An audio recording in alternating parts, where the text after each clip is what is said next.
नमस्कार सभी को। दोस्तों, पीएम मोदी और अमेरिकी राष्ट्रपति डोनाल्ड ट्रंप के बीच फोन पे करीब 35 मिनट बातचीत हुई है, जिसके बाद पूरे देश में इस बात को लेकर हलचल है कि आखिर दोनों लीडर्स में बात क्या हुई है।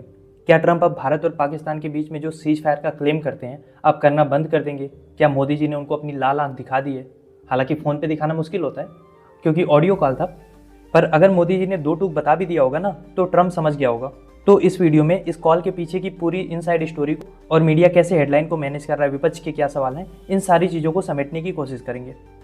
देखो, सबसे पहले जब खबर आई कि पीएम मोदी और अमेरिकी राष्ट्रपति ट्रंप के बीच 35 मिनट की लंबी फ़ोन कॉल हुई तो मीडिया ने इसको पकड़ लिया। हर चैनल पर ब्रेकिंग न्यूज़ चलने लगी कि मोदी ने ट्रंप को खरी खरी सुना दी, ट्रंप को दो टूक जवाब दे दिया। मध्यस्थता पर मोदी जी का एकदम सख्त स्टैंड है। पर इस चैनल पे हेडलाइन मैनेजमेंट नहीं होती है। मैं आपको क्लियरली बताने वाला हूँ कि 35 मिनट में आखिर क्या क्या बातचीत हुई और क्या सच में मोदी ने ट्रंप को ऐसा कुछ कह दिया है कि ट्रंप अब भारत और पाकिस्तान के बीच में जो भी बयान देते थे सीज फायर वाला, वो अब नहीं देंगे। तो सबसे पहले ये कॉल हुई क्यों? देखो, असल में जब G7 समिट में मोदी जी गए थे तो वहाँ की साइडलाइन में मोदी और ट्रंप की मुलाकात होना तय था, लेकिन ट्रंप ने अचानक से G7 से वापस अमेरिका लौट गए। रीजन अभी किसी को क्लियर नहीं पता है, पर लोग ये मान रहे हैं कि इजराइल और ईरान का जो इशू इतना टेंस हो रहा है उसी के कारण ट्रंप वापस गए हैं।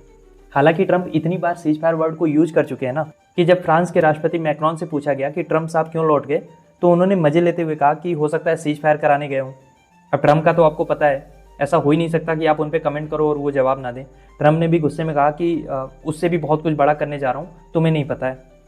खैर, ट्रंप के रिक्वेस्ट पर दोनों लीडर्स ने फ़ोन पर बात की और ये बातचीत 35 मिनट चली। अब इसको लेके विदेश सचिव का बयान आया है जिसमें साफ साफ कहा गया है कि मोदी ने ट्रंप को क्लियर कर दिया है कि भारत और पाकिस्तान के बीच में किसी भी तरह की मध्यस्थता ना कभी हुई है ना होगी। यानी जो भी सैन्य कार्रवाई रोकी गई है वो दोनों देशों की सेनाओं के सीधे बातचीत की वजह से हुई है। पाकिस्तान ने रिक्वेस्ट किया, उसके बाद इंडिया ने अपनी कार्रवाई रोकी थी। इसमें अमेरिका का कहीं कोई रोल नहीं है क्योंकि हमारा ऑब्जेक्टिव था पाकिस्तान के टेरर कैंप्स को नष्ट करना, वो हमने किया था। इसके बाद हमें यही उचित लगा कि सीज फायर कर देना चाहिए, तो हमने सीज फायर किया था। और मोदी ने यह भी दोहराया कि भारत ने ना कभी किसी तीसरे देश की दखल अंदाजी मंजूर की थी और ना आगे कभी करेगा, चाहे वो पीओके का मैटर हो, चाहे शिमला समझौता हो, चाहे कुछ भी हो। इंडिया पाकिस्तान के बीच में सब कुछ बायलैटरल है और इस पर देश की हर पॉलिटिकल पार्टी का एक ही व्यू है।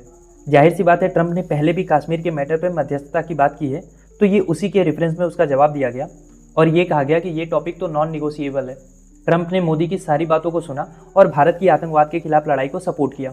मोदी जी ने ट्रंप को यह भी बताया कि जो भी हमारे ऊपर अब आगे से अगर पाकिस्तान टेरर अटैक करता है तो हम उसको एक्ट ऑफ वार मानेंगे, ना कि प्रॉक्सी वार। तो उसका जवाब वैसे ही देंगे जैसे किसी वार के सिचुएशन में दिया जाता है। इसके अलावा ट्रंप ने प्रधानमंत्री मोदी को यूएस आने का न्योता दिया। हालांकि मोदी जी यूएस नहीं जा रहे हैं, वो जा रहे हैं क्रोएशिया में, क्योंकि हमें सेंट्रल और ईस्टर्न यूरोप में भी अपने इन्फ्लुएंस को बढ़ाना है। हालांकि मोदी जी ने ट्रंप को क्वाड समिट में दिल्ली आने का न्योता दिया है और ट्रंप ने उसको एक्सेप्ट भी किया है। तो ये सारी बातें मोदी और ट्रंप के बीच में हुई हैं जो सामने आ रही हैं। लेकिन ये सारी बातें अहम इसलिए हो जाती हैं क्योंकि पिछले 40 दिनों में ट्रंप करीब 13 बार कैमरे के सामने कह चुके थे कि उन्होंने भारत और पाकिस्तान के बीच में सीज फायर करवाया, और वो भी ट्रेड डील के जरिए दबाव बना के। तो ऐसे में ये सवाल खड़ा हुआ था कि क्या मोदी ने फ़ोन पर ट्रंप से पूछा था कि आप बार बार ऐसे दावे क्यों कर रहे हैं? क्या ट्रंप ने भरोसा दिया कि आगे से वो ऐसा बयान नहीं देंगे? आप मीडिया की हेडलाइंस पे और ब्रेकिंग न्यूज़ पे मत जाना, क्योंकि वहाँ पे बस आपको मिर्च मसाला मिलेगा। रियलिटी में क्या हुआ वो बिल्कुल नहीं पता चलेगा, जो मैं आपको यहाँ बता ही रहा हूँ। वैसे यहाँ पे एक बात नोटिस करने वाली और है कि मोदी जी ने इस कॉल की जानकारी अपने ट्विटर या किसी भी और सोशल मीडिया प्लेटफॉर्म से नहीं दी, जबकि मोदी जी काफ़ी एक्टिव यूजर हैं। चाहे G7 का आमंत्रण हो या उस समिट की तस्वीरें हों, सब कुछ मोदी जी ने ट्विटर पर पोस्ट किया है, लेकिन ट्रंप के साथ 35 मिनट की बातचीत का कहीं कोई जिक्र नहीं है। अब भगवान जाने क्या वजह है कि इतनी बड़ी बातचीत के बाद भी पीएम मोदी ने देश को सीधे सीधे ये चीज़ें नहीं बताई हैं। हम लोग तो बस विदेश सचिव के बयान से काम चला रहे हैं। खैर, मोदी जी ने नहीं बताया तो कुछ सोच के ही नहीं बताया होगा।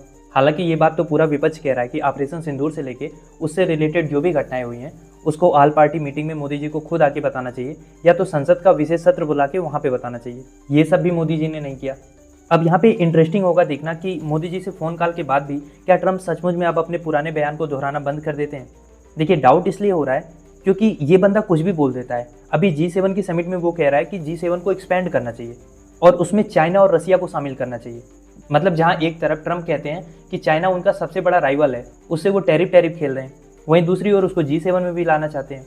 रसिया यूक्रेन युद्ध में ये लोग यूक्रेन की मदद कर रहे हैं और रसिया को ये G7 में लाना चाह रहे हैं। वहीं जब भारत के कॉन्टेक्स्ट में बात आती है तो अमेरिका वाले चाहते हैं कि इंडिया रसिया और चाइना से दूरी बना के अमेरिका के पाले में ज़्यादा रहे और अमेरिका खुद चाइना और रसिया के पाले में जा रहा है। तो मेरा पॉइंट ये है कि इस समय अंडर डोनाल्ड ट्रंप अमेरिका की क्या फॉरेन पॉलिसी है, इस पर कोई क्लैरिटी समझ में नहीं आती है। G7 की मीटिंग में बंदा कहता है कि तेहरान के लोगों को तेहरान को इवैक्यूएट कर दो। ट्रंप ने इतनी बार सीज फायर बोल दिया है कि अब फ्रेंच के प्रेसिडेंट भी सीज फायर वर्ड्स के साथ ट्रंप के मजे ले रहे हैं, लेकिन मोदी जी इनडायरेक्टली भी ट्रंप को कुछ कह नहीं पा रहे हैं। अब क्या मजबूरियां हैं उनकी, ये तो भगवान जाने।